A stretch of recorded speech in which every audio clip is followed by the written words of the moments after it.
I think what the United States has done is to really play according to the Israeli agenda of bringing about not just a destruction of Iranian nuclear facilities, but implementing and instigating a regime change. The ultimate objective of Netanyahu in relation to Iran has been regime change. He's made it very clear that he doesn't tolerate the Islamic regime in power in Iran, sees it as an existential threat, and the United States is simply playing along with that. The United States should have known and should know really that by bombing Iran, that's not going to change Iranian policies. By bombing Iran, they will simply reinforce the animosity and the tension that already exists between Iran and the United States. And it really sets the whole region on a really dangerous course.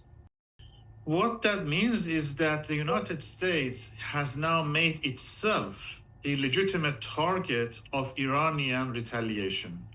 Iran did warn the United States that attacks on Iranian territory would be an act of war, and under international law, Iran has the right to defend itself, and that means that all U.S. assets in the region, the 40,000 U.S. personnel and troops in the region, have now become targets for potential Iranian reprisal.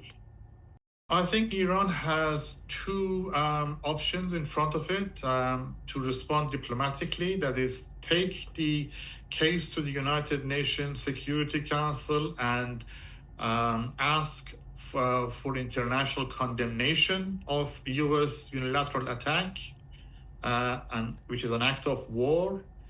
There would be plenty of support for that position. Russia, China, and many other states would agree with that interpretation of the U.S. action as an act of war.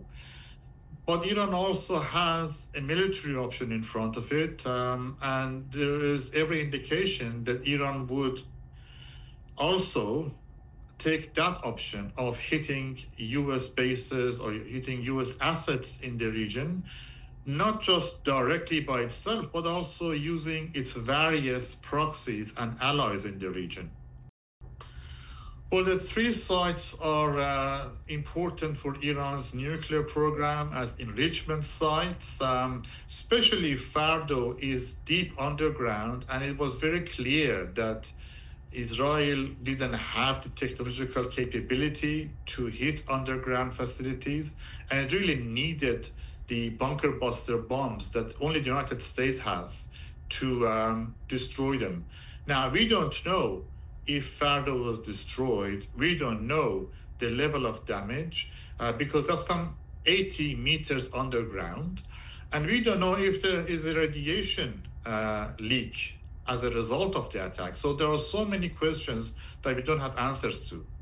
The idea that that foreign intervention by Israel and by the United States would somehow instigate regime change, somehow instigate a popular revolt against the regime is quite fanciful, because now the Iranian population is just looking for safety.